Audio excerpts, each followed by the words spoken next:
El cine en sus inicios surgió como un medio de entretenimiento y no como una manifestación artística, pero no podemos negar que su esencia sigue siendo artística. No solo porque se valga de diferentes expresiones como la fotografía o la literatura para recrearse, sino porque lo que produce tiene ya otro sentido. Transforma sus elementos para convertirlos en una unidad mucho más compleja y sobre todo diferente. Además de lo artístico, el cine tiene su componente comunicacional. Por medio de él expresamos sentimientos y contamos historias, nos comunicamos. Es innegable la importancia del cine como medio de comunicación y su repercusión social en numerosos ámbitos. Se dirige primordialmente a las masas, al individuo y a la sociedad. Establece un contacto directo con el espectador, con el público y con la sociedad del momento, de la cual también forman parte los y las cineastas. Les damos la bienvenida nuevamente a Comunica 3, un espacio dedicado a la comunicación, a la información y al entretenimiento. Comunica 3, un espacio para tus oídos. Los acompañamos Jamie Morales, Camilo Ramírez y Sandra Gudel.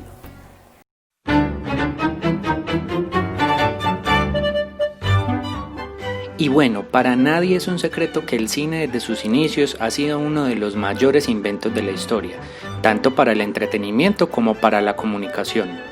Teniendo como antecedente el kinetoscopio, aquel aparato que creaba la ilusión de movimiento transportando una tira de película que contenía imágenes secuenciales, el cine hizo su primer arribo el 28 de diciembre de 1895, en manos de los hermanos Lumière y su cinematógrafo, día en el que se realizó la primera proyección de una película para el público en general, la cual mostraba la llegada de un tren a la estación.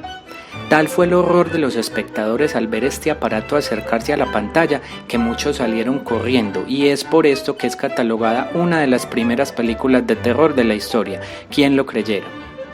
A partir entonces de esta fecha, el cinematógrafo fue distribuido a diferentes países que lo utilizaron como un fenómeno circense, ya que por aquella época el cine no tenía una connotación artística y era rechazado por los intelectuales.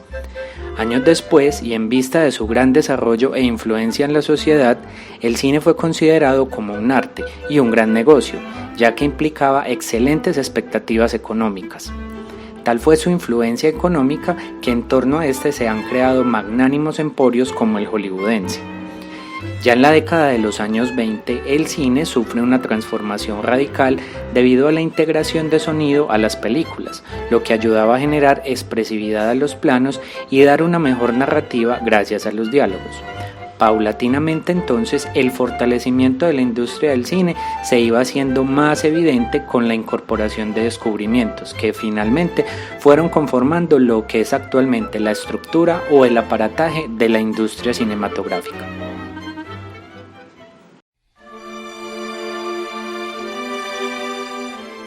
El cine se ganó la atención de todos los espectadores y con el transcurrir del tiempo y el crecimiento exponencial que ha protagonizado la industria cinematográfica han capitalizado muy bien su público. Y es que el séptimo arte tiene mucho que ofrecer.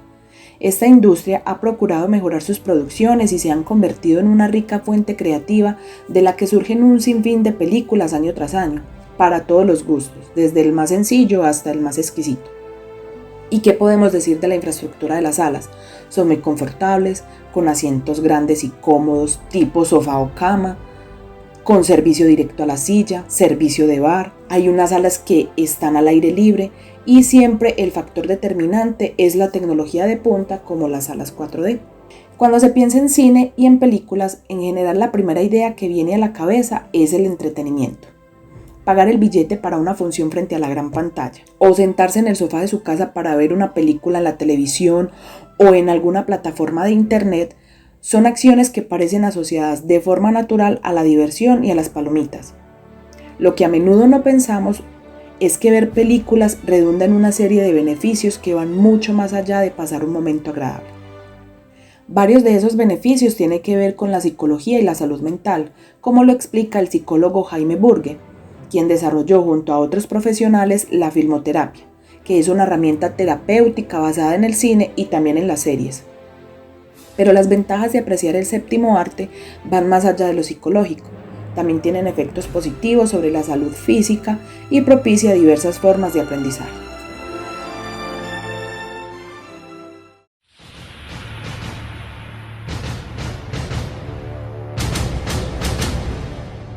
Como cualquier otra manifestación artística, nos ha cautivado siempre. Personajes que en una pequeña pantalla compartían con nosotros su historia, al principio sin palabras y en blanco y negro y luego a todo color, lograron abrirse un hueco hasta convertirse en lo que hoy es el cine.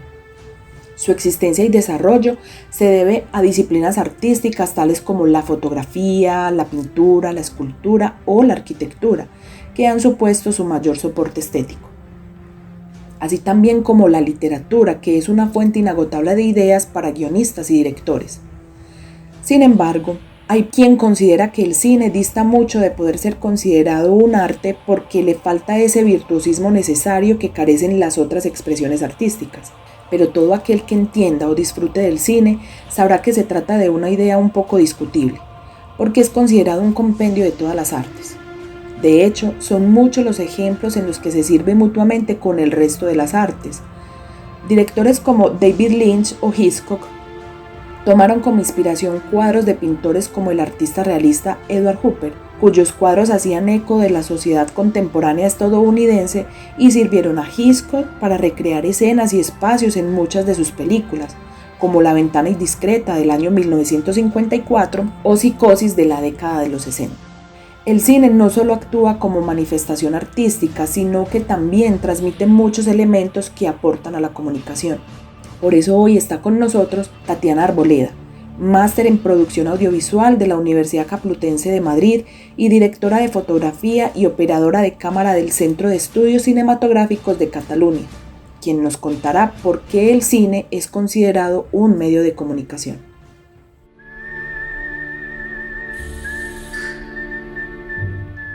El cine desde sus inicios fue planteado como una herramienta de entretenimiento, pero rápidamente se dieron cuenta de la importancia que tenía el cine para convocar masas y para comunicar mensajes y valores a la sociedad.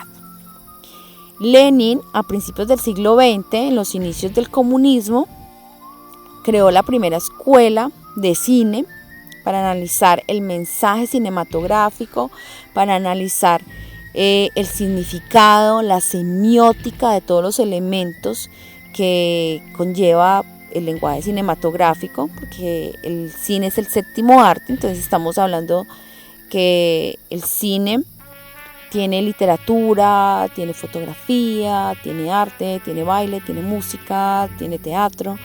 Entonces es una gran suma de artes que fluyen en una y que todas ellas crean un gran lenguaje lleno de significantes, los cuales muchas veces son, rápidamente los observamos, pero otras veces no, toca estudiar un poco más a fondo ciertas películas para entender qué nos quieren comunicar. Pero en definitiva, el cine mueve masas, mueve corazones, genera emociones, comunica valores, entonces es un medio de comunicación muy importante. Obviamente el cine ha cambiado en la historia, ya no todos vamos a las salas de cine, ya no todos vemos el cine de igual manera, sino que ya tenemos las plataformas como Netflix o Amazon, etc. El cine ha mutado, ya no solamente hay grandes películas, sino que hay varias series, obviamente con un lenguaje cinematográfico.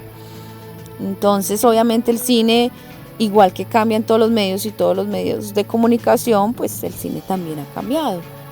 Eso no quiere decir que el cine sigue guardando su esencia, sigue guardando la narrativa, esas grandes historias que nos conmueven, el desarrollo de esos personajes con el cual nos sentimos identificados, todo ese lenguaje visual que nos generan sensaciones, la música que nos genera emociones, los sonidos que hay veces son, el sonido por ejemplo es uno de los elementos que a veces no tenemos mucho en cuenta, pero es un elemento primordial en el cine como elemento que genera genera sensaciones. Entonces el cine para mí es uno de los medios más completos. No es el medio más obvio, porque obviamente hay medios de comunicación mucho más directos, pero yo creo que precisamente eso es lo bonito del cine, que con grandes historias, con la imaginación, con otro tipo de elementos como la música, la iluminación, el color, nos comunican muchas ideas, nos comunican valores, nos hacen sentir, nos hacen pensar, nos hacen reflexionar sobre nuestra historia o sobre cosas que hay veces no nos damos cuenta que pasan. Entonces el cine, a partir de esa narrativa, es capaz de llegar muchas veces más profundo que otros medios de comunicación, porque es un medio que transmite por medio de las sensaciones, de las emociones. Y yo creo que cuando tú comunicas algo y generas en las personas emociones, ese mensaje va a ser mucho más profundo, va a llegar más a nuestras conciencias, va a generar más reflexiones. Entonces creo que la narrativa y las grandes historias siempre van a tener un poder muy grande para comunicar grandes ideas, valores o contar nuestra propia historia.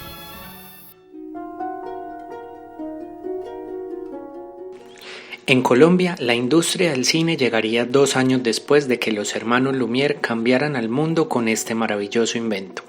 El 13 de abril de 1897, en Puerto Colón, Panamá, que todavía hacía parte del territorio nacional, se realizó la primera proyección de cine pública en el país, que también estuvo acompañada de otros espectáculos como el tiro al blanco y un show de magia.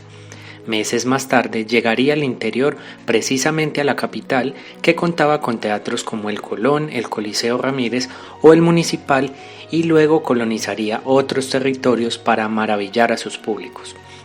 El largometraje María, basado en la novela homónima de Jorge Isaacs, es considerado el primero en la historia del cine del país y fue proyectado en el año de 1922 en Buga. Indudablemente el cine en Colombia está ligado y casi que fusionado con su memoria histórica, ya que las realidades sociales y políticas han tenido una influencia tanto para realizadores como para productores, que han visto en estos temas una forma de retratar lo que somos y el país que tenemos. Personajes como José María Arzuaga, Carlos Mayolo, Luis Ospina, Francisco Norden, Sergio Cabrera, Marta Rodríguez y Víctor Gaviria, entre muchos otros, han escrito a pulso y con mucho sacrificio la historia del cine de nuestro país. Y es que hacer cine en Colombia no es nada fácil. Al ser esta una producción tan costosa y con un mediano apoyo por parte de los espectadores, las posibilidades de lanzarse al ruedo y hacer una película es solo para valientes. Sin embargo, a partir del año 2003, cuando se puso en marcha la Ley 814, o más conocida como la Ley de Cine, se busca fomentar y fortalecer la producción cinematográfica en el país a través de diferentes estímulos económicos otorgados por el gobierno nacional.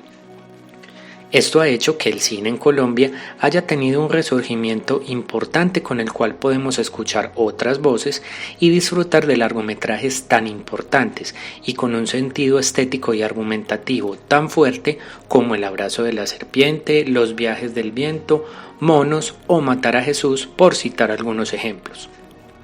Apoyar entonces el cine colombiano es unirnos a nuestra historia, a esa memoria colectiva que debemos retratar a través de imágenes y sonidos, a través de personajes que nos dejan marcados, de risas y de llanto, de música y colores, de aquella chica de barrio, del narco, del sacerdote o del campesino. Son esas historias las que reflejan como un espejo nuestras realidades, bruscas o no, pero que sin duda alguna existen y merecen ser contadas.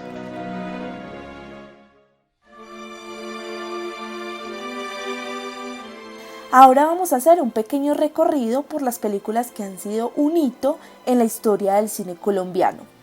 Empezamos con la película Bajo el cielo antioqueño. Esta película fue realizada en el año de 1925, dirigida por Arturo Acevedo Villarino y escrita y producida por Gonzalo Mejía. Es uno de los largometrajes pioneros de la historia del cine colombiano, que estuvo por muchos años archivada, y no fue sino hasta el año de 1997 que la Fundación Patrimonio Fílmico Colombiano la restauró en su totalidad, junto con otras películas representativas de la época como Aura o Las Violetas, Alma Provinciana y Garras de Oro, y aún se conservan para retractar la memoria histórica del cine en nuestro país. Bajo el cielo antioqueño narra la historia de una pareja que tienen que pasar muchas dificultades que impiden su relación, mientras se van mostrando los paisajes antioqueños y las costumbres de la cultura burguesa de la época. Otra de las imperdibles del cine colombiano es La Estrategia del Caracol, estrenada un 25 de diciembre del año 1993 bajo la dirección de Sergio Cabrera. Originalmente la película nació como inspiración de una noticia que vio su director en el año 1978, cuya historia se refería a una terminación de un contrato de arrendamiento de una casa, pero cuando el juez llegó a hacer efectivo el desalojo del lugar se dio cuenta que la casa ya no existía. Aunque Cabrera había previsto la película varios años antes de realizarla, solo se comenzó cuando el premio Nobel Gabriel García Márquez vio el piloto de la película de Sergio Cabrera y los alentó a continuar con la realización de esta. Debido a problemas de presupuesto y la falta de apoyo del gobierno colombiano, la película tardó 4 años para estar totalmente terminada. De hecho, para el momento, el gobierno colombiano estaba cerrando las organizaciones culturales que apoyan a cineastas como Focine. Y quizá una de las más conocidas es la famosísima Vendedora de Rosas, dirigida por el cineasta Víctor Gaviria y protagonizada por Lady Tavares. Una historia basada en el cuento La Vendedora de Cerillas de Hans Christian. La Vendedora de Rosas cuenta la historia de Mónica, una joven hundida en la violencia y el maltrato que decide huir de su familia y vender rosas para intentar sobrevivir en un territorio dominado por las pandillas. La película, estrenada en el año de 1998, es un crudo reflejo de la realidad que sacude a los niños callejeros en Colombia. En ella participaron niños que realmente vivieron esta realidad y que desafortunadamente, después del rodaje, acabaron en la cárcel o murieron debido a las duras condiciones a las que se enfrentaban día a día, incluyendo a Mónica Rodríguez, personaje sobre el que también se basó la historia y la que iba a ser su protagonista original, quien murió asesinada de un balazo mientras se rodaba la película. La vida real de estos personajes y el destino de muchos de ellos, incluyendo el sepelio de Mónica Rodríguez, fue grabado en un documental llamado Cómo poner a actuar pájaros.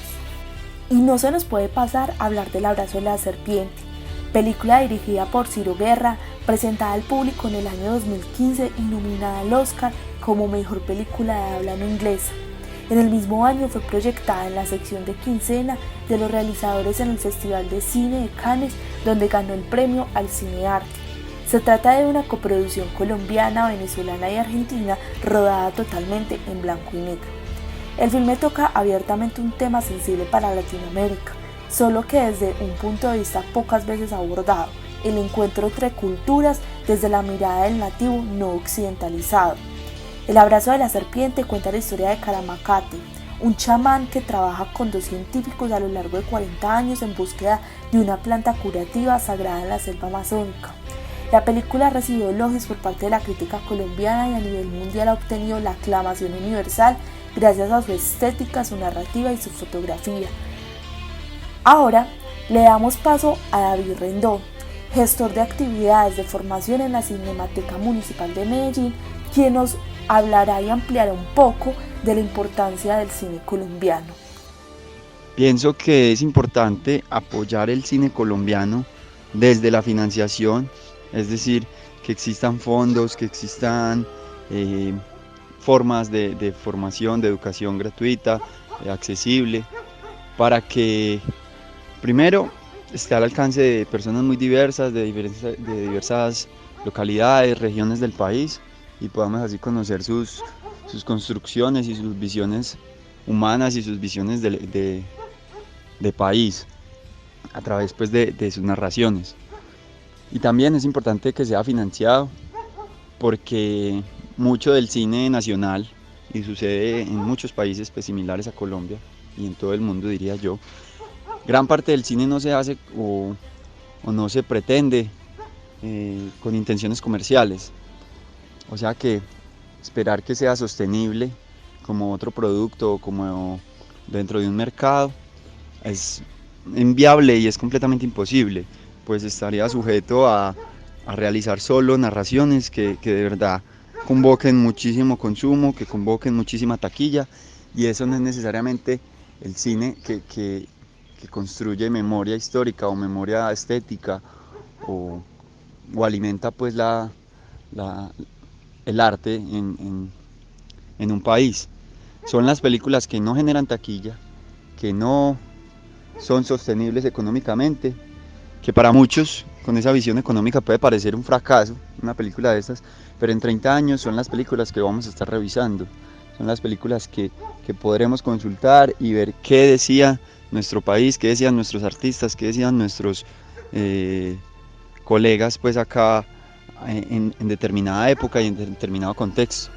Los productos comerciales entran y salen como cualquier otro producto, pero no quedan, no permanecen en el tiempo y no construyen una memoria histórica. Y desde el público, yo pienso que más que apoyar,